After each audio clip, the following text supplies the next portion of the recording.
إلى حضرة النبي المصطفى محمد صلى الله عليه وسلم. الفاتحة. أعوذ بالله من الشيطان الرجيم. بسم الله الرحمن الرحيم. الحمد لله رب العالمين الرحمن الرحيم مالك يوم الدين. إياك نعبد وإياك نستعين. اهدنا الصراط المستقيم صراط الذين أنعمت عليهم غير المغضوب عليهم ولا الضالين. آمين. بسم الله الرحمن الرحيم. قل هو الله أحد الله الصمد لم يلد ولم يولد ولم يكن له كفوا أحد. بسم الله الرحمن الرحيم. قل هو الله أحد الله الصمد لم يلد ولم يولد ولم يكن له كفوا أحد. بسم الله الرحمن الرحيم. قل هو الله أحد الله الصمد لم يلد ولم يولد ولم يكن له كفوا أحد. بسم الله الرحمن الرحيم. قل أعوذ برب الفلق من شر ما خلق ومن شر غاسق إذا وقب ومن شر النفاثات في العقد ومن شر حاسد إذا حسد. بسم الله الرحمن الرحيم. قل أعوذ برب الناس ملك الناس إله الناس من شر الوسواس الخناس الذي يوسوس في صدور الناس من الجنة والناس. الحمد لله رب العالمين حمدا كثيرا طيبا مباركا فيه على كل حال. اللهم صل وسلم وبارك على رسولك وحبيبك سيدنا محمد وعلى آل سيدنا مولانا محمد. اللهم أوصل وبلغ مثل ثواب ما قرأناه من قرآنك الكريم. هذه هدية واصلة ورحمة نازلة وبركة شاملة إنا إلى حضرة روح نبينا وشفيعنا وحبيبنا مصطفى محمد صلى الله عليه وسلم وإلى رواه جميع الأنبياء والأولياء والعلماء والشهداء والزهداء والصديقين والصالحين وإلى أرواح أصحاب البدريين والوهديين وسائر الشهداء والصالحين. اللهم إلى أرواح جميع مشايخنا وأساتذتنا خاصة إلى روح شيخنا وسندنا شيخ عمر ولي الله القاهري قدس الله سره العزيز وإلى أرواح جميع مشايخنا وأساتذتنا كلهم أجمعين. اللهم انفعنا بهم وبعلومهم وأسرارهم وأنوارهم وبركاتهم في الدين والدنيا والآخرة. اللهم بحقهم وبجاههم بارك لنا في كل أمورنا خاصة في مجلسنا هذا بركة تامة كما باركت على عبادك الصالحين. ربنا آتنا في الدنيا حسنة وفي الآخرة حسنة وقنا عذاب النار. ربنا تقبل منا إنك أنت السميع العليم وتب علينا إنك أنت التواب الرحيم. آمين برحمتك يا أرحم الراحمين. صلى الله عليه وسلم وأحمد وعليه وصحبه أجمعين. سبحان ربك رب العزة عما يصفون وسلام على المرسلين والحمد لله رب العالمين. أعوذ بالله من الشيطان الرجيم. بسم الله الرحمن الرحيم. الحمد لله رب العالمين والصلاة والسلام على أشرف المرسلين سيدنا ونبينا محمد صلى الله عليه وسلم وعلى آله وصحبه أجمعين. أما بعد. رب اشرح لي صدري ويسر لي أمري واحلل عقدة من لساني يفقهوا قولي. അല്ലഫൽ അലിഫ് എന്ന പ്രവാചക പ്രകീർത്തന കാവ്യത്തിൻ്റെ അർത്ഥവും വ്യാഖ്യാനവും എന്ന ക്ലാസ്സിൻ്റെ 7ാം ഭാഗത്തിലാണ് നമ്മളിരിക്കുന്നത്. അല്ലാഹു സുബ്ഹാനഹു വ തആല അവൻ്റെ ഹബീബിൻ്റെ മദ്ഹ് പാടുവാനും പഠിക്കുവാനും നാം ഈ ഒരുമിച്ച് കൂടുന്ന ഇരുത്തം അവൻ ഇഷ്ടപ്പെട്ട ഒരു ഇബാദത്താക്കി നമ്മിൽ നിന്നും സ്വീകരിക്കട്ടെ. ഇതിൻ്റെയൊക്കെ ഹക്ക് ജാഹ് ബർക്കത്ത് കൊണ്ട് നമ്മുടെ എല്ലാ പാപങ്ങളും അല്ലാഹു പുറത്തു തരട്ടെ. നമ്മളിലും നമ്മുടെ കുടുംബത്തിലുമുള്ള എല്ലാ രോഗികൾക്കും അല്ലാഹു പൂർണ്ണ ശിഫ നൽകട്ടെ. നമ്മുടെയും അവരുടെയും എല്ലാ പ്രയാസങ്ങളും അല്ലാഹു തീർത്തു തരട്ടെ. അവസാനത്തെ ക്ലാസ്സിൽ നമ്മൾ പഠിച്ചു വച്ചത് ദാലിൽ തുടങ്ങുന്ന ബൈത്താണ്.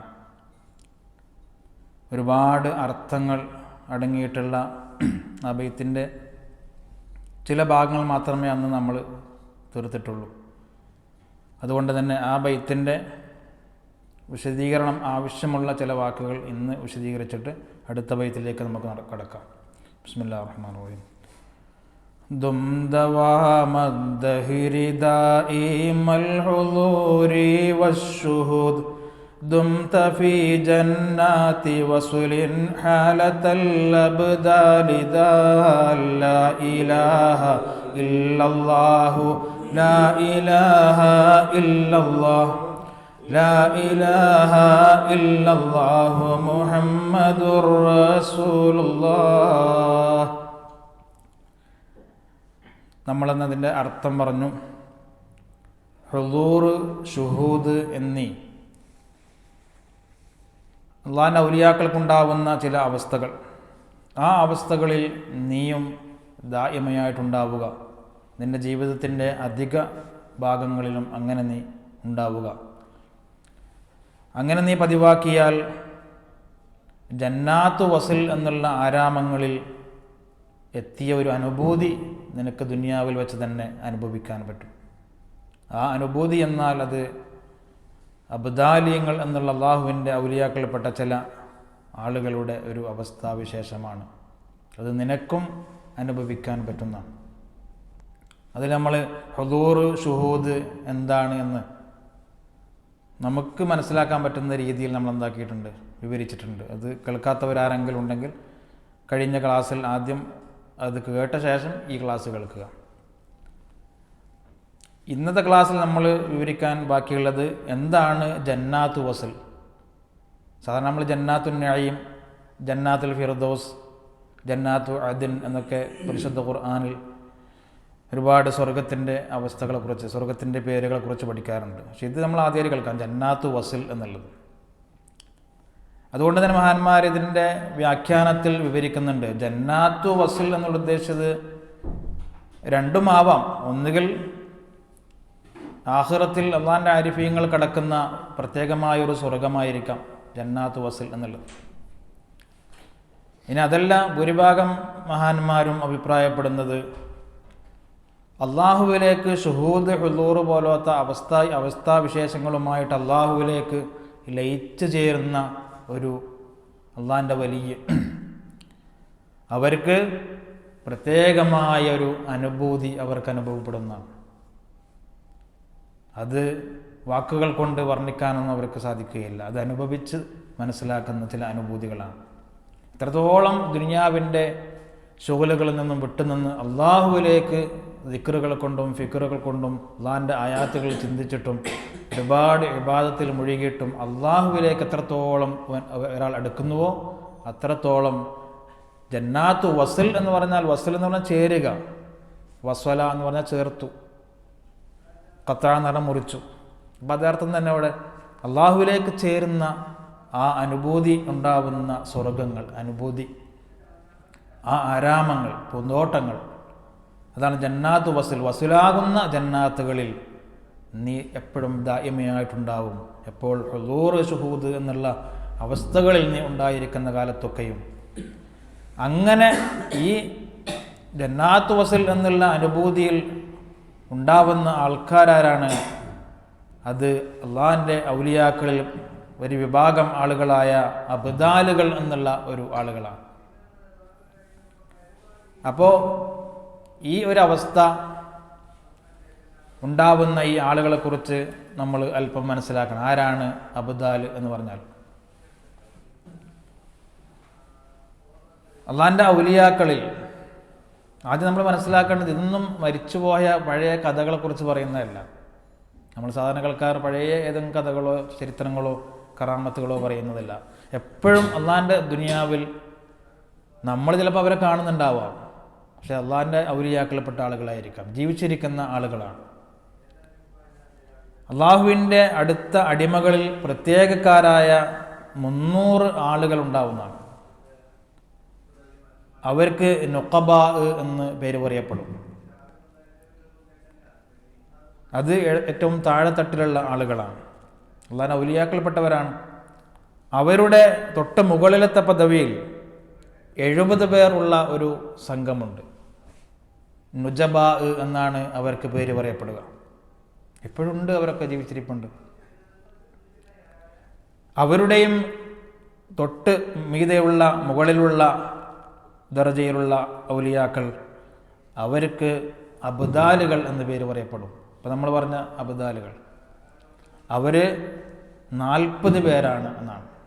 ആദ്യം പറഞ്ഞവർ 300 പേര്, രണ്ടാമത്തെ നുജബാ എന്ന് പറഞ്ഞ ആ കൂട്ടത്തിൽപ്പെട്ടവർ 70 പേരായിരിക്കും എപ്പോഴും. അബ്ദാലുകളാണെങ്കിൽ 40 ആളുകളായിരിക്കും.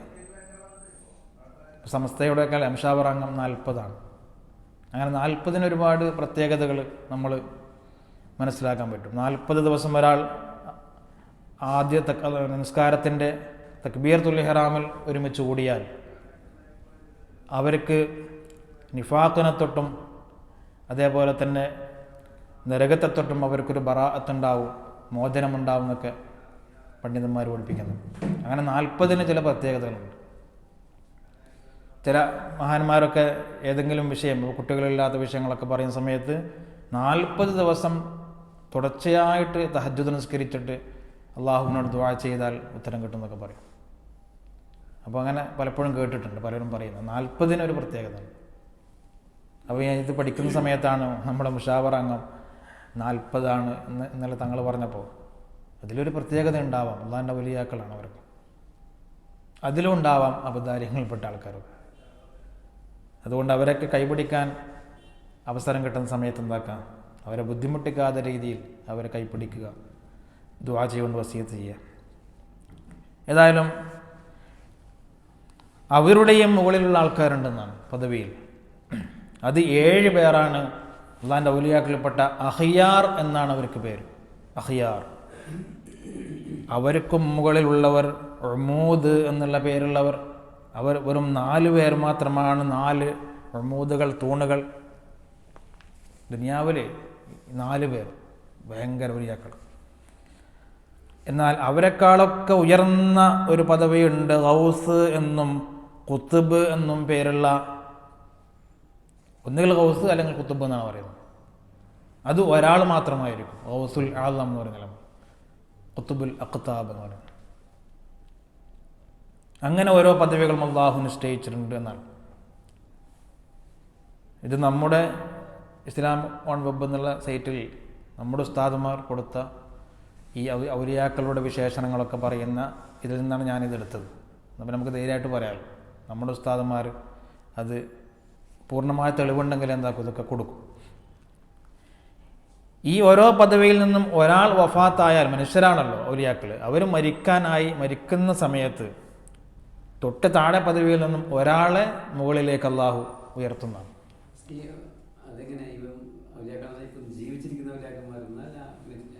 ഇവിടെ പറയുന്നത് ജീവിച്ചിരിക്കുന്ന ഔലിയാക്കളാണ് എപ്പോഴും. അതുകൊണ്ടാണ് മരിക്കുന്ന സമയത്ത് മറ്റൊരാളെ പകരമാക്കുമെന്ന് പറയുന്നത്. എപ്പോഴും ഈ എണ്ണം ഉള്ള ഓരോ പദവിയിലുള്ള ഈ എണ്ണം എപ്പോഴും പൂർണ്ണമായിരിക്കും. ഉദാഹരണത്തിന് അബ്ദാൽ എന്ന ആ കൂട്ടത്തിലുള്ള 40 ആളുകളിൽ ഒരാൾ മരിക്കാനായി, അള്ളാഹ്ക്കറിയുള്ളൂ മരിക്കാനായി എന്ന്. ആ സമയത്ത് തൊട്ട് താഴെയുള്ള വിഭാഗത്തിൽപ്പെട്ട ഒരാളെ അതിനെ പാകത്തിലാക്കിയിട്ട് അള്ളാഹു അബ്ദാലികളുടെ പദവിയിലേക്ക് ഉയർത്തിയിട്ട് അപ്പോൾ അബ്ദാലാവും. 1. അപ്പോൾ അതായി 40ആയി, 39ആവും. ഒരാൾ മരിക്കുമ്പോൾ 39ആയി. പിന്നെ ഇയാളും കൂടി അങ്ങ് എത്തുമ്പോൾ 40ആയി. അപ്പോഴെപ്പോഴും 40 ഉണ്ടാവുന്നതാണ്.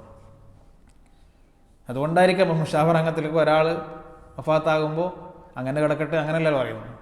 പെട്ടെന്നാക്കാണ് ഒരാളെ തിരഞ്ഞെടുക്കുകയാണ്. 40 തികച്ചിട്ട് തന്നെ ഉണ്ടാവും എപ്പോഴും. അതിലൊക്കെ എന്തെങ്കിലും സിറുകളുണ്ടാവും. പല മഹാന്മാരൊക്കെ തുടങ്ങിയതാണുള്ളത്. ഇങ്ങനെ എല്ലാ കാലത്തും ലോകത്ത് ഇവർ ഉണ്ടായിക്കൊണ്ടേയിരിക്കും എന്നാണ് ഇതിൽ പറയുന്നത്. ഔത്താദ് എന്ന് പറഞ്ഞ ആൾക്കാരും അല്ലെങ്കിൽ ഉറഫാ എന്നിങ്ങനെ ചില പേരിൽ വ്യത്യാസങ്ങൾ ഉണ്ടാവാം എന്ന് ചില കിതാബുകളൊക്കെ ഉണ്ട്. ഇത് നിഷേധിച്ച ആളുകൾ ഉണ്ടായിട്ടുണ്ടെന്നാണ്. ഇങ്ങനെയൊന്നുമില്ല, അങ്ങനെയൊക്കെ ഉണ്ടാവും, അത് നിങ്ങൾ വെറുതെ ഇങ്ങനെ പറയുന്നതാണ് നിങ്ങൾ ആൾക്കാർ എന്നിങ്ങനെ നിഷേധിച്ച ആൾക്കാർ. ആ നിഷേധിച്ച ആൾക്കാർക്ക് മറുപടിയായിട്ട് ഇമാം സുയൂത്തി റഹ്മത്തുള്ളാഹി അലൈഹി തങ്ങൾ അദ്ദേഹത്തിൻ്റെ പ്രസിദ്ധമായ കിതാബിൽ എന്താക്കിയിട്ടുണ്ട്, ഇതിനായിട്ട് ഒരുപാട് വിശദീകരണം കൊടുത്തിട്ടുണ്ട്. റിജാലുൽ ഗൈബിൻ്റെ എണ്ണം എത്ര, അവരുണ്ടെന്നതിന് എന്താണ് തെളിവ് എന്ന് ചോദ്യത്തുത്തരമായിട്ട് ഇബ്നു ഹജർ അൽ ഹൈതമി തങ്ങൾ അദ്ദേഹത്തിൻ്റെ ഫതാവൽ ഹദീസയിൽ വളരെ വിശദമായിട്ട് ഇതൊക്കെ ഉദ്ധരിച്ചിട്ടുണ്ടെന്നാണ് ഈ പറഞ്ഞ വിഷയങ്ങളൊക്കെ. മാത്രമല്ല ഒരുപാട് സ്വഹാബികളെ തൊട്ട് ഉള്ള റിപ്പോർട്ട് ചെയ്യപ്പെട്ട ഹദീസ് ഇമാം സുയൂത്തി തങ്ങൾ എന്താക്കിയിട്ടുണ്ട്, അദ്ദേഹത്തിൻ്റെ കിതാബിൽ ഇതിന് തെളിവായിട്ട് ഉദ്ധരിച്ചിട്ടുണ്ട്. ചില ഹദീസുകൾ സ്വഹീഹ് തന്നെയാണ്, ചിലത് അതിൻ്റെ തൊട്ട് അടുത്ത മർത്തബയിലുള്ള പിന്നെ ഹസൻ എന്നുള്ള മർത്തബയിലുള്ളത്. എന്നിട്ട് മഹാൻ പറയുന്നുണ്ട്, ഇതിൽ വിശ്വസിക്കാത്ത ആളുകൾ ശരിക്കും മൂഢന്മാരാണ്, ജാഹിലീങ്ങളാണെന്നാണ്. ഇങ്ങനൊന്നും ഇല്ല എന്ന് നിഷേധിക്കുന്ന ആളുകൾ. മാത്രമല്ല ഇവരെ കൊണ്ടാണ് നിങ്ങൾക്കൊക്കെ റിസ്ക് നൽകപ്പെടുന്നത്, ഭൂമിയിൽ മഴ പെയ്യപ്പെടുന്നത് ഇത്തരം ആളുകളുടെ ബറക്കത്ത് കൊണ്ടാണെന്നാണ് സുയ്യൂത്തി ഇമാം പറയുന്നത്. ഇവർ ജീവിതം അല്ല നമ്മുടെ പവർ ഒന്നും കൊണ്ടല്ല, നമ്മളൊക്കെ തെറ്റ് ചെയ്ത് ഇങ്ങനെ ജീവിക്കാം. ഒരുപാട് സ്വഹാബികളുടെ പേര് പറയുന്നു. ഉമർ റളിയല്ലാഹു അൻഹു, അലി റളിയല്ലാഹു അൻഹു, ഹുദൈഫത്തുൽ യമാൻ റളിയല്ലാഹു അൻഹു, ഉബാദത്തു ബിൻ സ്വാമിത്ത് റളിയല്ലാഹു അൻഹു, ഇബ്നു അബ്ബാസ് റളിയല്ലാഹു അൻഹു, അബ്ദുല്ലാഹി ബിൻ ഉമർ റളിയല്ലാഹു അൻഹു, അബ്ദുല്ലാഹി ബിൻ മസ്ഊദ് റളിയല്ലാഹു അൻഹു, Auf bin Malik, Muadh bin Jabal റളിയല്ലാഹു അൻഹു, വാസിലത്ത് ബിൻ അസ്ഖർ റളിയല്ലാഹു അൻഹു, അബൂ സഈദ് അൽ ഖുദരി റളിയല്ലാഹു അൻഹു, അബൂ ഹുറൈറ റളിയല്ലാഹു അൻഹു, അബൂ ദർദാ റളിയല്ലാഹു അൻഹു, ഉമ്മു സലമ റളിയല്ലാഹു അൻഹു തുടങ്ങിയ സ്വഹാബികളിൽ നിന്നും താബിഉകളിൽ നിന്നും ഇവരെക്കുറിച്ചുള്ള ഹദീസുകൾ റിവായത്ത് ചെയ്യപ്പെട്ടിട്ടുണ്ട് എന്ന് സുയ്യൂത്തി ഇമാം തൻ്റെ കിതാബിൽ പറയുന്നു. അതൊക്കെ ഇന്ന് കിട്ടുന്ന കിതാബാണ്, ആർക്കും നോക്കാം തെളിവാണെങ്കിൽ. ഇത്രയൊക്കെ അവർ വിശദീകരിച്ച് ഇത് ഉള്ളത് തന്നെയാണ്. അത് നിഷേധിക്കുന്ന ആളുകളാണ് യഥാർത്ഥത്തിൽ മൂഢന്മാരും ജാഹിലിയങ്ങളുമെന്നാണ്. അപ്പോൾ നമ്മൾ മനസ്സിലാക്കും, നമ്മൾ ചില പൗലിയാക്കളൊക്കെ കാണുന്നുണ്ടാവും, അവർ ചിലപ്പോൾ ഏതെങ്കിലും ഒരു വകുപ്പിൽപ്പെട്ട ആളുകളായിരിക്കാം. അള്ളാഹുവിൻ്റെ ഔലിയാക്കളിൽപ്പെട്ട അബ്ദാലുകളിലോ അല്ലെങ്കിൽ മറ്റുള്ള നുജബാ, അതേപോലെ തന്നെ ഉറഫാ, അങ്ങനെ ഒരുപാട് വിഭാഗത്തിൽപ്പെട്ട ഏതെങ്കിലും ഒന്നിൽപ്പെട്ട ആളുകളായിരിക്കാം. പിന്നെ ഈ അബ്ദാലുകൾക്ക് എന്തുകൊണ്ട് അബ്ദാൽ എന്ന് പറഞ്ഞാൽ ബദൽ അല്ലേ, പകരം. നമ്മൾ പറഞ്ഞു ഒരു സംവിധാനം ബദൽ സംവിധാനം ഒരുക്കാം. ബന്ധുണ്ടാകുന്ന സമയത്ത് ട്രെയിനില്ലെങ്കിൽ ബദൽ സംവിധാനം ഒരുക്കുന്നവർ. ബദൽ എന്നുള്ളത് ഈ വാക്കിൽ നിന്ന് വന്ന ബദൽ. എന്തുകൊണ്ട് അങ്ങനൊരു വാക്ക്, ആ പേര് അവരറിയപ്പെടാൻ തുടങ്ങിയത്? അതിന് മഹാന്മാരെ മനസ്സിലാക്കിയ ചില അർത്ഥങ്ങൾ പറയാം. നമ്മളിപ്പം പറഞ്ഞല്ലേ, അന്നഹും ഇദാ മാത്ത വാഹിദും മിൻഹും, ഈ 40 ആളുകൾപ്പെട്ട ഒരാൾ മരിക്കുകയാണെങ്കിൽ അബ്ദലല്ലാഹു മക്കാനഹു ഗൈറഹു, അള്ളാഹു മറ്റൊരാളെ ആ മക്കാനിലേക്ക് ഫില്ലാക്കുന്നതാണ്. അത് പൂർത്തീകരിക്കും, അപ്പോഴും 40 ആയിരിക്കും. അല്ലെങ്കിൽ ഔൽ ഇബ്ദാലി വാഹിദും മിൻഹും ഹീന സാഫറ മിൻ മൗദിഇൻ ജസദൻ മിൻ സൂറത്തിഹി ബിഹൈസു ലാ യഅലമു അഹദുൻ അന്നഹു സാഫറ. ചില ഔലിയാക്കൾക്കുള്ള ഒരു പ്രത്യേകതയാണ്, അവർ ഉണ്ടാകുന്ന നാട്ടിൽ നിന്ന് അവർ മറ്റൊരു സ്ഥലത്തേക്ക് പോകാൻ ഉദ്ദേശിച്ചാൽ അവർ സാധാരണ പള്ളിയിലുണ്ടാകുന്ന സ്ഥലത്തൊക്കെ അവരെ പോലത്തെ ഒരാൾ ഇരിക്കുന്ന പോലെ കാണും. അങ്ങനെ പല ചരിത്രങ്ങളൊക്കെ ഞാൻ കേട്ടിട്ടുണ്ട്. ഔലിയാപ്പാപ്പ ഹറമിൽ നിസ്കരിക്കുന്നതായിട്ട് ചില ആളുകൾ കണ്ടു. അദ്ദേഹത്തിൻ്റെ പേരറിയില്ല, എനിക്ക് ഓർമ്മയില്ല. യഥാർത്ഥത്തിൽ അദ്ദേഹം ഹജ്ജിന് പോയതോ ഇതൊന്നും നാട്ടിലാർക്കും അറിയില്ല. നാട്ടിൽ ളുഹർ നിസ്കാരത്തിനുണ്ടായിരുന്നു. പക്ഷേ അവിടെ തവാഫ് ചെയ്യുന്ന ആളുകൾ മഹാനവറുകളെ കണ്ടതായിട്ട് പിന്നെ നാട്ടിൽ വന്ന ശേഷം പറയുന്നത്. അപ്പോൾ അവർക്ക് അള്ളാഹു ആ ഒരു കഴിവ് കൊടുക്കും, അവിടെ നിസ്കാരത്തിന് പങ്കെടുക്കാൻ, ആ പുണ്യം നേടാനും. പക്ഷേ നാട്ടിൽ നോക്കുന്ന സമയത്ത് അദ്ദേഹം എന്നും ഇരിക്കുന്ന ആ പള്ളിയുടെ 1-ാമത്തെ സഫിൻ്റെ മൂലയിലുള്ള ആ ഇരിപ്പിടത്തിൽ അദ്ദേഹം ഉണ്ടായിരിക്കും. പിന്നിൽ നിന്ന് നോക്കുന്ന ആൾ അലിയപ്പ അവിടെ ഉണ്ട് എന്ന് കാണും. അങ്ങനെ ഒരു കഴിവ് അള്ളാഹു അവർ കൊടുത്തിട്ടുണ്ട്. അവർ ജീവിക്കുന്ന നാട്ടിൽ നിന്നും ഇതാ സാഫറ, അവർ മറ്റൊരു നാട്ടിലേക്ക് യാത്ര പോകുമ്പോൾ അവരുടെ മക്കാനിൽ തന്നെ മറ്റൊരാളെ ഇതേ രൂപത്തിൽ പകരം വെക്കാൻ അവർക്ക് സാധിക്കുന്നത്. അങ്ങനെ ബദൽ സംവിധാനം, ബദലാക്കുക, അതാണ് അബ്ദാൽ.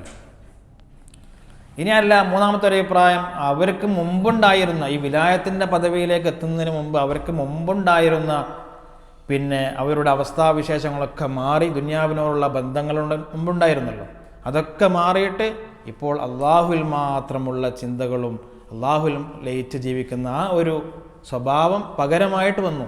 മറ്റതിന് പകരം ഇതായിട്ട് വന്നു. അതൊക്കെ ഡിലീറ്റ് ചെയ്ത് മറ്റത് അതിലേക്ക് വന്നു, അവരുടെ ഖൽബിലേക്ക് വന്നു. അങ്ങനെ ബദൽ എന്നുള്ള അർത്ഥം, അബ്ദാലിയങ്ങൾ, അങ്ങനെ പല അർത്ഥങ്ങളുണ്ട്. അപ്പോൾ ഇത് മൂന്നും യോജിക്കുന്നതാണ്. പല കറാമത്തുകളും അങ്ങനെ സംഭവിക്കാറുണ്ട്. തൃപ്പനഞ്ചി ഉസ്താദിനെ കുറിച്ചൊക്കെ അങ്ങനെ പറയുന്നത് കേട്ടിട്ടുണ്ട്. അദ്ദേഹം ഹറമിൽ നിന്ന് വരികയാണെന്നൊക്കെ പറഞ്ഞിട്ടുണ്ട്. ഏതോ പെട്ടെന്ന് കയറി വരുമ്പോൾ ഉസ്താദ് എവിടെ നിന്നാണ് വരുന്നേക്കും, ഞാൻ ഹറമിൽ നിന്ന് വരികയാണ്, മക്കയിൽ നിന്നും വരികയാണെന്നൊക്കെ പറഞ്ഞിട്ടുണ്ട്. അതിൻ്റെ പൊരുൾ അവർക്ക് അറിയും. ഏതായാലും ഇങ്ങനൊരു വിഭാഗം അള്ളാഹിൻ്റെ ഔലിയാക്കളിലുണ്ടെന്നാണ്. അവരുടെ ബറക്കത്ത് കൊണ്ടാണ് നിങ്ങൾക്ക് റിസ്ക് നൽകപ്പെടുന്നത്, അവരുടെ ബറക്കത്ത് കൊണ്ടാണ് നിങ്ങൾക്ക് മഴ പെയ്യപ്പെടുന്നത് എന്നൊക്കെ എന്തുണ്ട് സുയ്യൂത്തി ഇമാം തൻ്റെ കിതാബിൽ പറയുന്നുണ്ട്. ഇനിയിപ്പോൾ നമ്മൾക്ക് ആ ബൈത്തിൻ്റെ അർത്ഥം ഏകദേശം നമുക്ക് മനസ്സിലായി. ജന്നാത്ത് വസൽ എന്താണ്, അബ്ദാലുകൾ എന്താണ്, ആ ഒരു വാക്ക് നമ്മൾ പഠിച്ചുകൊണ്ടെന്നായി. ഒരുപാട് അള്ളാഹിൻ്റെ ഔലിയാക്കളിൽപ്പെട്ട ഒരുപാട് ആളുകൾ അവരുടെ വിഭാഗം അതിൻ്റെ പേരുകളൊക്കെ നമുക്ക് മനസ്സിലായി. ഇനി അടുത്ത ബൈത്ത് പഠിക്കും. ദാലിൽ തുടങ്ങുന്ന, ദാല് കഴിഞ്ഞു ഇനി ദാല്. ذرعيالا ذا الهوى مع الأحبة بالنوى ذد عن القلب الهوى واترك من الأنذال ذا لا إله إلا الله لا إله إلا الله لا إله إلا الله محمد رسول الله. ഇത് നമ്മൾ തൊട്ടിപ്പോൾ പഠിച്ച ബൈത്തിൽ നിന്നും ഉണ്ടാവുന്ന ഒരു സംശയത്തിനുള്ള ഒരു ഉത്തരമാണ് ഈ ബൈത്ത്. എപ്പോഴും ഹുദൂറിലും ഷുഹൂദിലുമായിട്ട് ഇങ്ങനെ കൂടാൻ പറ്റുമോ ഉസ്താദ് എന്നുള്ള ചോദ്യം വരും അല്ലേ. നമുക്ക് കുടുംബമില്ലേ, മക്കളില്ലേ, ജോലിക്ക് പോകണ്ടേ എന്നിങ്ങനെയുള്ള സംശയങ്ങളൊക്കെ വരും. എപ്പോഴും അള്ളാഹുവിൽ ലയിച്ചിട്ട് ഇങ്ങനെ ഒരു മൂലയിൽ കുത്തിയിരിക്കാൻ പറ്റുമോ, എപ്പോഴും അള്ളാഹു എന്നുള്ള ചിന്തയിൽ ജീവിക്കാൻ പറ്റുമോ എന്നുള്ളൊരു സംശയം വരും. ശാരീരികങ്ങൾ അങ്ങനെ പറയുന്നത്. അപ്പോൾ അദ്ദേഹം പറയുകയാണെന്ത്, എന്നാൽ പിന്നെ അവരെ ഉപേക്ഷിക്കും, അള്ളാഹിനെ ഉപേക്ഷിക്കാൻ പറ്റുമോ? എന്നങ്ങനെ പോട്ടെ, അള്ളാഹിനെ നമുക്ക് ചിന്ത വേണ്ട, ഏതായാലും ജോലി ഇതൊക്കെ ആയിട്ട് ഇങ്ങനെ പോവാം, മനുഷ്യരല്ലേ എന്ന് വിചാരിച്ചിട്ട് അങ്ങനെ പോകാനല്ല പറയുന്നത്. പിന്നെ ഇത് ഔലിയാക്കളുടെ ഒരു പാതയാണ്. മഹാനവറുകൾ പറഞ്ഞ എന്താണ്, ദർ ഇയാലൻ, ദർ എന്ന് പറഞ്ഞാൽ നീ ഉപേക്ഷിക്കൂ, ഉത്തുറുക്ക്. ഖുർആനിന് ദറൂ മാ ബഖിയ മിനർ റിബ എന്നൊക്കെ പറഞ്ഞതിൻ്റെ അർത്ഥം ഇത് ആയത്തുണ്ട്. പലിശയെ ഉപേക്ഷിക്കൂ, ദറൂ അതിൽപ്പെട്ട ഒന്നാണ് ദർ, നീ ഉപേക്ഷിക്കൂ. ഇയാലൻ ബന്ധുക്കളെ, കുടുംബങ്ങളെ നീ ഉപേക്ഷിക്കൂ. ദൽ ഹവ, അവിടെ യാ എന്നുള്ള നിദാഇൻ്റെ ഹർഫിനെ കളയപ്പെട്ടതാണെന്ന് പറയുന്നത്. അത് വിളിക്കണം, യാ ദൽ ഹവ, ദേഹേച്ഛകളൊക്കെ കൽബിലുള്ള ശരീരത്തിലുള്ള ദേഹത്തിൻ്റെ ഇച്ഛക്കനുസരിച്ച് ജീവിക്കുന്ന മനുഷ്യ, നീ എന്താക്ക്, നിൻ്റെ കുടുംബത്തിനൊക്കെ ഒഴിവാക്ക്. ഈ ക്ലാസ് കേൾക്കുമ്പോൾ ശ്രദ്ധിക്കാനുള്ളത് ഇതിൻ്റെ പൂർണ്ണമായിട്ട് കേൾക്കണം. ഈ ബൈത്തിൻ്റെ ഇത്രമാത്രം കേട്ടിട്ട് പിന്നെ സമയമില്ല, പിന്നെ കേൾക്കാൻ എൻ്റെ കുടുംബത്തിനൊക്കെ ഉപേക്ഷിക്കാൻ പോകാൻ അവസാനം എന്താ വലിയൊരു പ്രശ്നമായിട്ട് മാറും. അപ്പം തന്നെ വിളിച്ചിട്ട് നിന്നെ തലാക്കല്ലേ, നമ്മൾ ഔലിയാക്കൾ പെടാൻ വേണ്ടി പോവാണ്, അങ്ങനെയല്ല. അത് എന്താണെന്ന് പറയുന്നത്, ആർക്കാണിത് പറഞ്ഞത്? മാത്രമല്ല ഇനിയിപ്പോൾ ഭാര്യ സന്തതികളെയും മക്കളെയൊക്കെ നമ്മൾ ഒഴിവാക്കി, പിന്നെ മഅൽ അഹിബ്ബ, നിന്റെ സ്നേഹിതരോടൊപ്പം അവരെ പോലും നീ ബാക്കി വെക്കരുത്, എല്ലാവരും ഒഴിവാക്കുന്നതാണ്. മഅൽ അഹിബ്ബ എങ്ങനെ ഒഴിവാക്കണം? വെറുതെ ഇങ്ങനെ നമ്മൾ വാട്സപ്പ് ഗ്രൂപ്പിൽ നിന്നൊക്കെ അയാളെ പുറത്താക്കലല്ല. പിന്നെ ബിന്നവ ഐ ബിൽ ഫിറാഖി, അവരെ തൊട്ട് ഇനി ബന്ധേ വേണ്ട, ഫിറാഖ്, അവരായിട്ട് ഒരു ബന്ധമില്ലാത്ത രീതിയിൽ വിളിച്ചാലോ ഒന്നും അവർക്ക് ഒരു ബന്ധമില്ല, അങ്ങനത്തെ രീതിയിൽ. നാട്ടിൽ നിന്ന് അവർ വീട്ടുകാർ പറയും പോയിട്ട് കുറേ കൊല്ലായി, ഒരു വിശേഷമില്ല, ഒരു വിളിച്ചാലും ഇല്ല, ആരോട് ചോദിച്ചാലും അറിയില്ല, കമ്പനിയിലും ഇല്ല, എവിടെയില്ല, എങ്ങോട്ടോ കെട്ടും മാറാപ്പ് കെട്ടി പോയിട്ടുണ്ടോ. അതാണ് പിന്നെ ഫിറാഖ് കൊണ്ട് എന്താക്കുക, അങ്ങോട്ട് ഒരു വിവരം ഇല്ലാത്ത രീതിയിൽ ഫിറാഖ് തന്നെ ഉണ്ടാവണമെന്നാണ്. ഇത് അള്ളാഹിൻ്റെ ഔലിയാക്കളുടെ ഒരു മാർഗ്ഗമാണ്. എന്താ നമുക്ക് മനസ്സിലാവും. എന്നിട്ടോ സുദ്അനിൽ ഖൽബിൽ ഹവ വത്റുക് മിനൽ അൻദാലി ദാൽ. സുദ് എന്ന് പറഞ്ഞാൽ ഇദ്ഫ, നീ തട്ടിമാറ്റൂ, വരാൻ അനുവദിക്കാതിരിക്കൂ. ഏതിനെ തൊട്ട്? അനിൽ കൽബി, നിന്റെ കൽബിനെ തൊട്ട് നീ തട്ടിമാറ്റൂ, തടഞ്ഞു നിർത്തൂ. ഏതിനെ?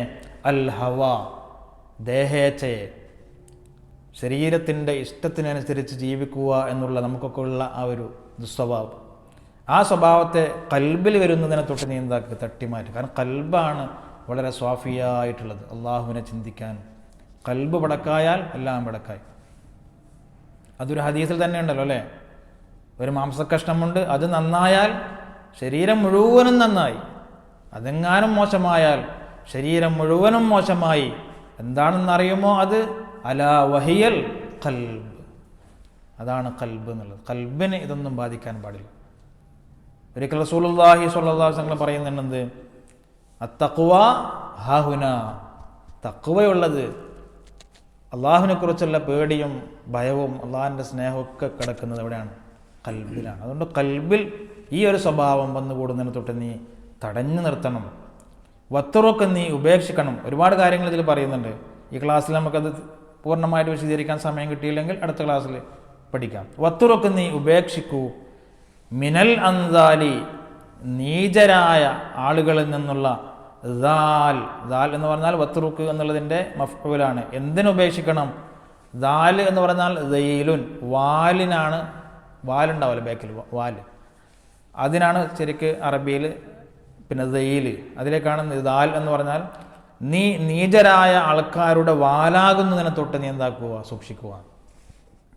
അത് അവരെ പിന്തുടർന്ന് ജീവിക്കുന്ന ഒരു അവസ്ഥയെ തൊട്ട് നീ എപ്പോഴും സൂക്ഷിക്കണം. ഇത് ഏതിലേക്കാണ് സൂചിപ്പിക്കുന്നത്?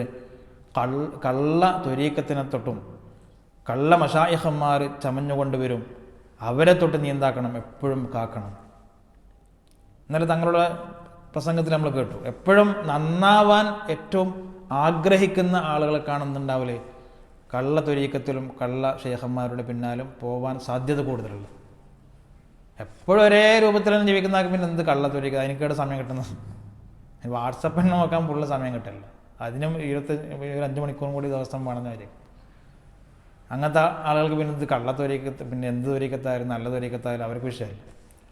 കൂടുതൽ മജ്‌ലിസിലൊക്കെ പങ്കെടുത്ത് കൂടുതൽ പിന്നെ അതിൻ്റെ ആസ്വാദനങ്ങളൊക്കെ ഇങ്ങനെ കിട്ടുമ്പോൾ ഇതിനേക്കാളും കൂടുതലുള്ള നല്ലൊരു സ്ഥലത്തേക്ക് എനിക്ക് എത്തിപ്പെടാൻ പറ്റുമോ, പൂർണ്ണമായിട്ടും അതിൽ മുഴുകാൻ പറ്റുമോ, എന്നെ പൂർണ്ണമായിട്ട് നിയന്ത്രിക്കുന്ന ഒരു ഷെയ്ഖിനെ എനിക്ക് കിട്ടുമോ എന്നൊക്കെ തിരഞ്ഞു പോകുമ്പോഴാണെന്നുണ്ടാകുന്നത് അതിൻ്റെ വഴികൾ പിശാച് തുറന്നു കൊടുക്കുന്നത്. അത് ചിലപ്പം ചെന്നുപെടുന്നത് ഏറ്റവും വലിയ ഒരു കുഴിയിലായിരിക്കും. അതുകൊണ്ട് മഹാനവകൾ നൂറ്റാണ്ടുകൾക്ക് മുമ്പേ പറഞ്ഞു വെക്കുകയാണത് വത്തുറുക്ക് മിനൽ അൻസാലിദാൽ നീചന്മാരായ ആളുകളുടെ വാലാകുന്നതിന് തൊട്ട്. അവിടെ പറയുന്നത് എന്താണ് വാല് എന്ന് ഉപയോഗിച്ചത്? അതായത് അവരെ ബൈഅത്ത് ചെയ്തിട്ട് ഒരിക്കലും അവരിൽ നിന്നും മുറിഞ്ഞു പോരാൻ പറ്റാത്ത രീതിയിൽ, അങ്ങനെയാണ് ബൈഅത്ത് ചെയ്ത് കഴിഞ്ഞാൽ അങ്ങനെ ഒരു മാസ്മരികമായൊരു ബന്ധമാണ്. പിന്നെ ഒരിക്കലും അവരിൽ നിന്ന് മുറിഞ്ഞു പോകാൻ പറ്റില്ല. അവർ തരുന്ന ദിക്റുകളൊക്കെ ചൊല്ലിക്കഴിഞ്ഞാൽ പിന്നെ ഏത് പാതിരാക്കും അവിടെ പോകേണ്ടി വരും. നമ്മൾ ഓട്ടോമാറ്റിക് നമ്മൾ അവിടെ എത്തിക്കൊള്ളും. അതൊരു എന്താണ് പിശാചിൻ്റെ ചില മന്ത്രങ്ങളാണ്. നമ്മൾ എന്തുറക്കൊഴിച്ചിട്ട് അവിടത്തേക്ക് തന്നെ എത്തും അവരുടെ മജ്‌ലിസിൽ പങ്കെടുക്കാൻ വേണ്ടി. അതുകൊണ്ട് അവരുടെ വാലായിട്ട് നീ മാറുന്നതിനെ തൊട്ട് നീ എന്താക്കണം? പേടിക്കണം. അപ്പോൾ 2-3 കാര്യങ്ങളായി അല്ലേ. ഒന്ന്, ബന്ധുക്കളെ ഉപേക്ഷിക്കുന്നതാണ്. അവിടെ തന്നെ അതിനുത്തരവുണ്ട്. ദൽ ഹവ ദേഹേച്ഛ അടങ്ങിയതായ ശരീരത്തിൻ്റെ ഇച്ഛകൾക്കനുസരിച്ച് ജീവിക്കുന്ന, അതിനെ തടയിടാൻ കഴിയാത്ത മനുഷ്യ, എന്നാൽ നിനക്ക് ഏറ്റവും നല്ലത് തന്നെയാണ് നിന്റെ കുടുംബങ്ങളും നിന്റെ ഭാര്യയും നിന്റെ മക്കളുമൊക്കെ അള്ളാഹു എന്നുള്ള ചിന്തയെ തൊട്ട് നിന്നെ തടയുന്നതാണെങ്കിൽ നിനക്ക് ഏറ്റവും നല്ലത് അവരെ ഉപേക്ഷിക്കലാണ്. ഇത് യഥാർത്ഥത്തിലുള്ള ത്വലാഖ് ചൊല്ലിയിട്ട് ഉപേക്ഷിക്കുന്നതിനെ കുറിച്ചാണോ, എല്ലാ കൽബിൽ നിന്നും അവരെ ഉപേക്ഷിക്കുന്നതിനെ കുറിച്ചാണോ എന്ന അഭിപ്രായമുണ്ട്. ഒരു വിഭാഗം പറയുന്നു കൽബിൽ നിന്ന് അവരെന്താക്കുക, അള്ളാഹുവും അള്ളാഹുവിൻ്റെ റസൂൽ സ്വല്ലല്ലാഹു അലൈഹി വസല്ലം തങ്ങൾക്ക് മാത്രമേ കൽബിൽ യഥാർത്ഥത്തിൽ ഇരിപ്പിടം കൊടുക്കാൻ പാടുള്ളൂ. ബാക്കിയൊക്കെ ഉണ്ടാവട്ടെ. ഒരുപാട് സമ്പത്തുണ്ട്. ചില ഉസ്താദന്മാരൊക്കെ വലിയ വലിയ പൈസക്കാരായിരുന്നു അല്ലേ, നമ്മൾ സമസ്തയുടെ ആലിമ്യങ്ങളൊക്കെ. ബാപ്പ മുസ്ലിയാർ അല്ലേ, പിന്നെ അദ്ദേഹമൊക്കെ വലിയ തറവാട്, വലിയ സമ്പത്തിൻ്റെ കുടുംബം, വലിയ വീടാണ്. പക്ഷെ കൽബിൽ അവർക്ക് അതൊന്നും ഉണ്ടായില്ല. ഇനി വലിയൊരു കാറായിരിക്കാം, അതൊന്നും പ്രശ്നമില്ല. പക്ഷെ കൽബിൽ ഈ ദുനിയാവിൻ്റെ ബന്ധങ്ങൾ നീ ഉപേക്ഷിക്കും. അവിടെ ആർക്കാണ് സ്ഥാനം? അള്ളാഹുവും റസൂലും. നമ്മൾ മുമ്പ് പറഞ്ഞു അല്ലേ, ഈമാനിൻ്റെ മാധുര്യം ലഭിക്കുന്ന 3 വിഭാഗം ആളുകൾ, 3 പ്രത്യേകതകൾ. ഒന്ന്, അള്ളാഹുവും റസൂലുമായിരിക്കുക. പിന്നെ അവനിലേക്ക് മിമ്മാ സിവാഹുമ, മറ്റുള്ള എല്ലാ വിഷയത്തെക്കാളും ഏറ്റവും ഇഷ്ടം ആരോടായിരിക്കുക? അള്ളാഹുവിനോട് റസൂലിനോട്. മറ്റൊരായത്തിൽ കാണാം ഖുൽ ഇൻ കാന ആബാഉകും വഇഖ്വാനുകും എന്ന് പറഞ്ഞിട്ടൊരു ആയത്തുണ്ട്. വശീറത്തുക്കും ഇങ്ങനെ പോയിട്ട് നീ സമ്പാദിക്കുന്ന നിൻ്റെ സമ്പാദ്യവും നിൻ്റെ മാതാപിതാക്കളും നിൻ്റെ മക്കളും ഭാര്യമാരും ഒക്കെ പറഞ്ഞിട്ട് അതൊക്കെ അള്ളാഹുവിനേക്കാളും റസൂലിനേക്കാളും നിനക്ക് ഏറ്റവും ഇഷ്ടപ്പെട്ടതാണെങ്കിൽ എന്ന് പറഞ്ഞിട്ട് അവിടെ ഒരു വാണിംഗ് പറയാണ്. കണ്ടോ? അപ്പോൾ അള്ളാഹിനേക്കാളും റസൂലിനേക്കാളും അവരെ ഇഷ്ടപ്പെടാൻ പാടില്ല. അതാണ് നമ്മൾ മനസ്സിലാക്കേണ്ടത്. അല്ലാതെ ഈ ഒരു വാക്ക് കേട്ടപാട് നമ്മൾ മെസ്സേജ് വിടാൻ പാടില്ല. എന്ത്, ഞാനെല്ലാവരും ത്വലാഖ് ഇനി അങ്ങോട്ടില്ല, ഇനി എന്നെന്താക്കണ്ട, കാത്തുക്കണ്ട, ഞാൻ ഔലിയാക്കളിൽ പെടാൻ പോകണം, അങ്ങനെയല്ല ഇത് ഉദ്ദേശിക്കുന്നത്. ഇനി നമ്മളതിൻ്റെ പ്രത്യക്ഷത്തിലുള്ള അർത്ഥം തന്നെ നമ്മൾ വെച്ചാൽ, ഉപേക്ഷിക്കൂ എന്നുള്ള അർത്ഥം വെച്ചാൽ തന്നെ അങ്ങനെയും ഔലിയാക്കളിൽ ഉണ്ടായിട്ടുണ്ട്. ശാരിഹ്യങ്ങൾ പറയുന്നു, ബഹുമാനപ്പെട്ട ഇമാം നവവി തങ്ങൾ കല്യാണം കഴിച്ചിട്ടില്ല. നവവി ഇമാം കല്യാണം കഴിക്കാൻ തന്നെ മറന്നുപോയിരുന്നു. അള്ളാഹുവിൽ പൂർണ്ണമായി ലയിച്ച് ഒരുപാട് ഇൽമിൻ്റെ ഗ്രന്ഥങ്ങൾ രചിച്ച് എത്ര ഗ്രന്ഥങ്ങളാണ് ചെറിയൊരു വയസ്സുകൊണ്ട് അദ്ദേഹം വയസ്സാകുന്നതിന് മുമ്പ് തന്നെ മരിച്ചുപോയതാണ് അല്ലേ? ചെറിയ പ്രായത്തിൽ തന്നെ മരിച്ചതാണ്. 40 വയസ്സ്.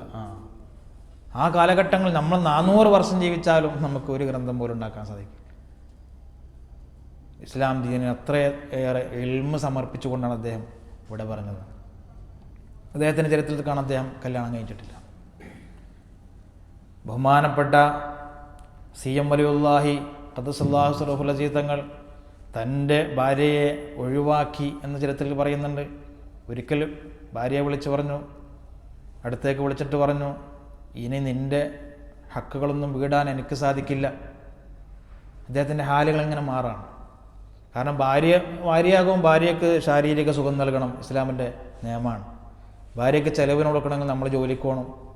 ഒരുപാട് ആളുകളായിട്ട് നമ്മൾ മിങ്കിളാവണം, ജോലിക്ക് പോകണം, ജോലി ചെയ്യണം. അപ്പോൾ നമുക്ക് യഥാർത്ഥത്തിൽ നിസ്കരിക്കാൻ സമയം ഉണ്ടായില്ല. അങ്ങനെ ഒരുപാട് വിഷയങ്ങളാണ്. ചെലവിന് കൊടുക്കണം ഭാര്യയ്ക്ക്. ഇനി മക്കളുണ്ടായാൽ മക്കളെ പോറ്റി വളർത്തണം, അവർ ദീനീ ചിട്ടയിലായിരിക്കണം. അങ്ങനെ ഒരുപാട് ശുഗലുകൾ മനസ്സിലേക്ക് വരും. അപ്പോൾ അവർക്ക് പൂർണ്ണമായിട്ട് അള്ളാഹുവിൽ ലയിക്കാനുള്ള സമയം കിട്ടുന്നില്ല.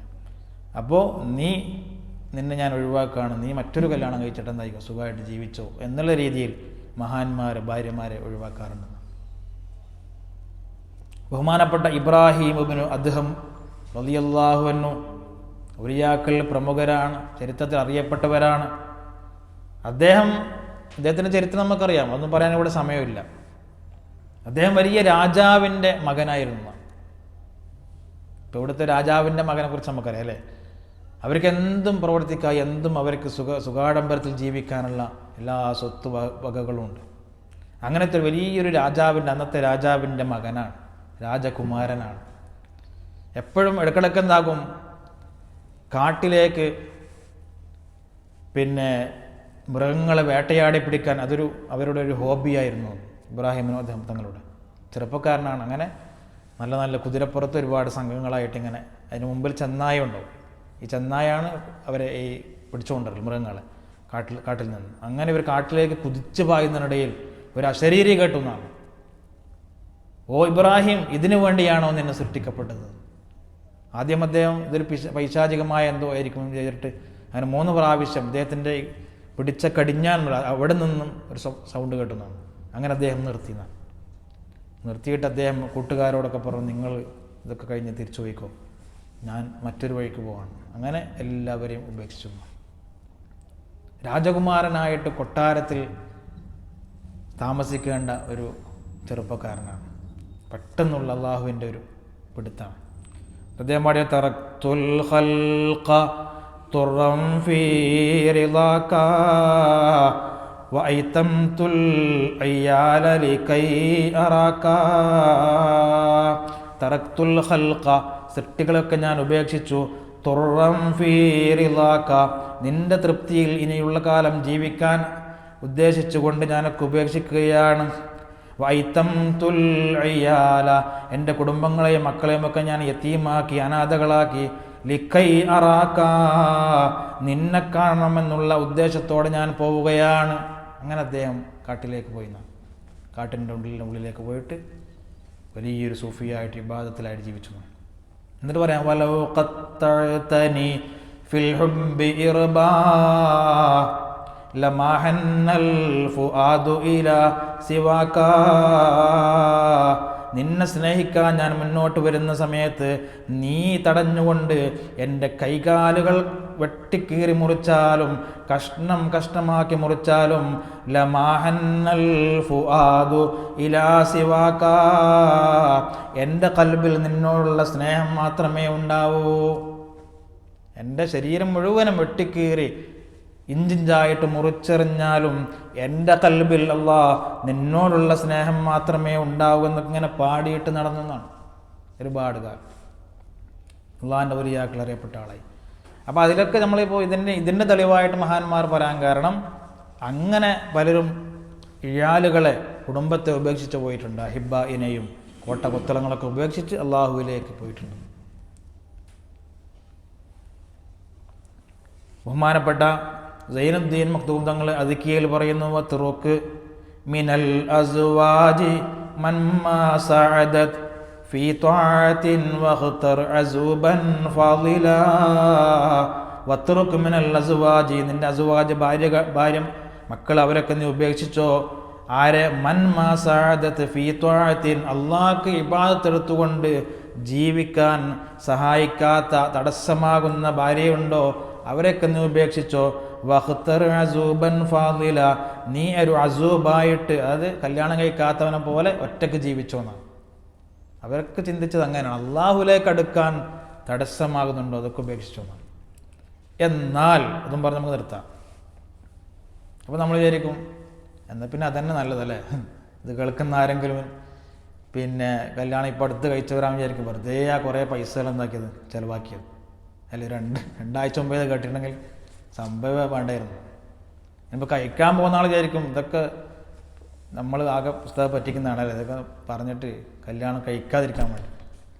എന്നാൽ നമുക്ക് മുമ്പ് ജീവിച്ചു പോയ മഹാന്മാർ അല്ലേ, ഷംസുൽ ഉലമാ ഖദ്ദസുല്ലാഹു സിറഹുൽ അസീസ് അത്തിപ്പറ്റ ഉസ്താദൊക്കെ വളരെ സന്തോഷകരമായിട്ട് വീട്ടിലൊക്കെ അല്ലെ മജ്‌ലിസ് സംഘടിപ്പിക്കുകയും പിന്നെ മാസം തോറും ക്ലാസ്സുകളൊക്കെ സംഘടിപ്പിക്കുകയും കുടുംബ സംഗമം സംഘടിപ്പിക്കുകയും ഒക്കെ ചെയ്തിട്ട് ഇങ്ങനെ അതൊക്കെ കണ്ട് ആസ്വദിച്ചിട്ടാണ് ജീവിച്ചത്. കുടുംബങ്ങളും മക്കളൊക്കെ നിസ്കരിക്കുന്നതും അവരുപദേശിക്കുകയും ഒക്കെ ചെയ്തിട്ട് കുടുംബ സംഗമം വിളിക്കുന്നതാണ് മാസം തോറും ഇടക്കിടക്കൊക്കെ. എന്നിട്ട് ഉസ്താദ് ഇങ്ങനെ ഉപദേശിക്കുന്നു.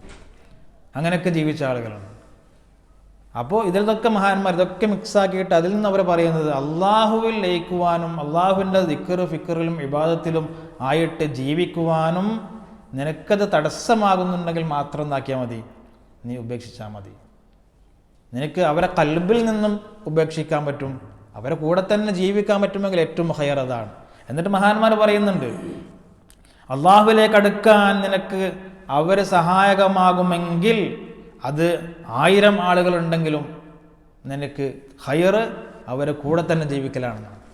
കണ്ടോ, അതാണ് ഞാൻ പറഞ്ഞത് അവസാനം വരെ കേൾക്കണം ഈ ബൈത്തിൻ്റെ ഇത്. ഇപ്പോൾ ഉദാഹരണത്തിന് നമ്മളിപ്പോൾ 12 മണിക്ക് ഇവിടെ നിന്ന് നാട്ടിലേക്ക് ഇങ്ങനെ വെള്ളിയാഴ്ച ഉച്ചക്ക് 12 മണിക്ക് നമ്മളിങ്ങനെ ഭാര്യയ്ക്ക് മെസ്സേജ് അയക്കാം. 11 മണിക്കേ ഫോൺ ചെയ്യാൻ തുടങ്ങി 12 മണിയായിട്ടും നിർത്തുന്നില്ല.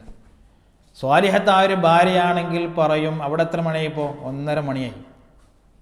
പെണ്ണ് ചോദിക്കും ഇക്ക നിങ്ങൾ പള്ളിയിൽ പോകുന്നില്ലേ, വെള്ളിയാഴ്ച അല്ലേ, നിങ്ങളും മതി പള്ളിയിൽ പോകും അല്ലേ, നിങ്ങൾക്ക് ഒരു ദിവസങ്ങൾ നേരത്തെ പള്ളിയിൽ പോയി കൊടുക്കാം എന്നൊരു ഭാര്യ ചോദിക്കും. അതാണ് അള്ളാഹുവിലേക്കുള്ള ചിന്ത ഇട്ടു തരുന്ന ഭാര്യയും ഉമ്മയും ഒക്കെ ആണെങ്കിൽ അതാണ് ഏറ്റവും ഹൈർ. അതുപോലെ നമ്മൾ 30 ദിവസം നോമ്പ് നോക്കിയിട്ട് റമദാൻ മാസം നോമ്പ് നോക്കിയിട്ട് പെരുന്നാൾ ദിവസം ഇശൽ നൈറ്റ് എന്ന് പറഞ്ഞിട്ട് നമ്മൾ അബുദാബിയിലേക്ക് പോവാണ്. അവിടെ ഗാനമേള, പെണ്ണുകുട്ടികളൊക്കെ ഉള്ള ഗാനമേള കേൾക്കാൻ പോവാണ്.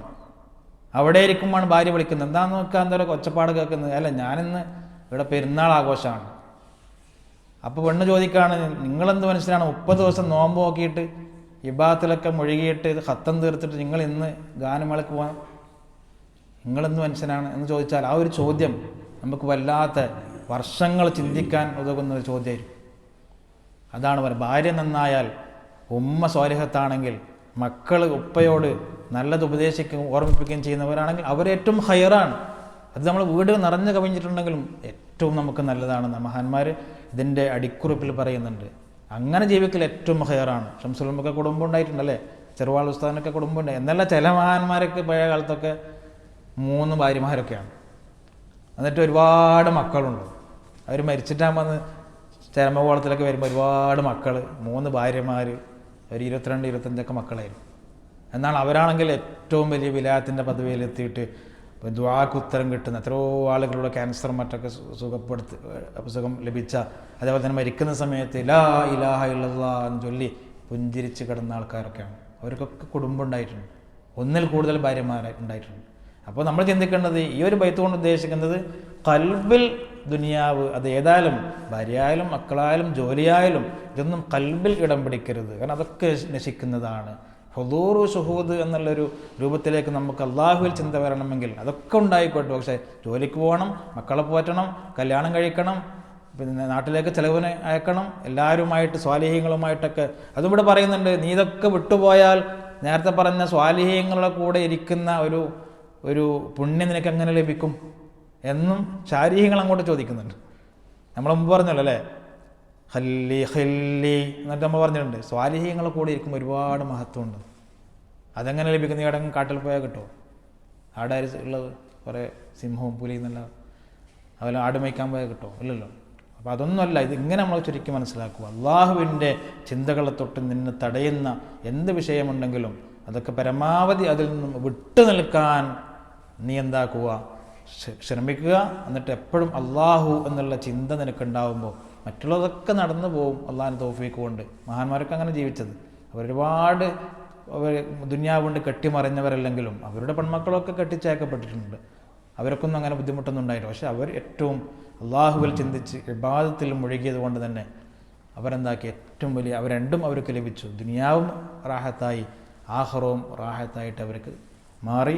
ഇൻഷാ അല്ലാഹ് ഇനി അടുത്ത ബൈത്തിൽ നമുക്ക് അടുത്ത ക്ലാസ്സിൽ നമുക്ക് പഠിക്കാനുള്ളത്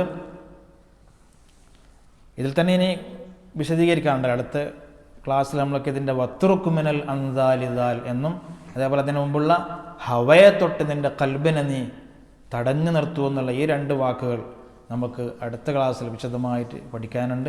അല്ലാഹു സുബ്ഹാനഹു വ തആല അതിനൊക്കെ തൗഫീഖ് നൽകട്ടെ. അർഹമുർ-റഹീമായ അല്ലാഹ്, നിൻ്റെ ഔലിയാക്കളുടെ ആ പാതയാണ് ഞങ്ങളിങ്ങനെ പഠിച്ചുകൊണ്ടിരിക്കുന്നത്. അർഹമുർ-റഹീമായ റബ്ബ്, അവർ പോലൊന്നും ആകാൻ ഞങ്ങൾക്ക് കഴിയില്ലെങ്കിലും നിൻ്റെ മഹദ് ഫദ്ൽ കൊണ്ട് നിന്നെക്കുറിച്ചുള്ള ചിന്തയിൽ ജീവിക്കാനുള്ള തൗഫീഖ് നൽകണേ അല്ലാഹ്. നിൻ്റെ ഇഷ്ടപ്പെട്ട മുഹിബ്ബീങ്ങളിൽ ഞങ്ങളേവരെയും നീ ഉൾപ്പെടുത്തണേ അല്ലാഹ്. അർഹമുർ-റഹീമായ റബ്ബ്, അതിനുവേണ്ടി ഒരുപാട് ഇബാദത്ത് എടുക്കാനും നിൻ്റെ ഔലിയാക്കളിൽപ്പെട്ട നിൻ്റെ സ്വാലിഹ്യങ്ങളിൽപ്പെട്ട ജീവിച്ചിരിക്കുന്ന ഒരുപാട് ആളുകളെക്കുറിച്ച് നമ്മൾ പറഞ്ഞു. അബ്ദാൽ എന്ന് പറഞ്ഞൊരു കൂട്ടരെക്കുറിച്ച് നമ്മൾ പഠിച്ചു. അത്തരം ആളുകൾ എവിടെയെങ്കിലും ഞങ്ങളടുത്തെങ്കിലും ജീവിച്ചിരിക്കുന്നുണ്ടെങ്കിൽ അവരെയൊക്കെ കണ്ടുമുട്ടാനുള്ള തൗഫീഖ് നൽകണേ അല്ലാഹ്. അവരെയൊക്കെ കണ്ടുമുട്ടുവാനും അവരുടെ കൈപ്പിടിച്ച് സലാം ചെല്ലാനുള്ള തൗഫീഖ് നൽകണേ അല്ലാഹ്. അവരുടെയൊക്കെ ഹക്ക് ജാഹ് ബർക്കത്ത് കൊണ്ട് ഞങ്ങളുടെ എല്ലാ പാപങ്ങളും നീ പുറത്ത് ഞങ്ങളെ നീ ശുദ്ധീകരിക്കണേ അല്ലാഹ്. അർഹമുർ-റഹീമായ അല്ലാഹ്, അവരുടെയൊക്കെ ഹക്ക് ജാഹ് ബർക്കത്ത് കൊണ്ട് ഞങ്ങളുടെയും ഞങ്ങളുടെ മാതാപിതാക്കളുടെയും കുടുംബങ്ങളുടെയും എല്ലാ രോഗങ്ങൾക്കും നീ പൂർണ്ണ ശിഫ നൽകണേ അല്ലാഹ്. അർഹമുർ-റഹീമായ റബ്ബേ, എല്ലാവിധ ഖൈറാത്തുകളും ബറക്കാത്തുകളും ഞങ്ങളുടെ ജീവിതത്തിൽ നിന്ന് നൽകണേ അല്ലാഹ്. ربنا آتنا في الدنيا حسنة وفي الآخرة حسنة وقنا عذاب النار. ربنا تقبل منا إنك أنت السميع العليم وتب علينا إنك أنت التواب الرحيم. آمين برحمتك يا أرحم الراحمين. بفضل صلى الله على محمد صلى الله عليه وسلم. صلى الله على محمد صلى الله عليه وسلم. اللهم صل على محمد يا ربي صل عليه وسلم. السلام عليكم ورحمة الله.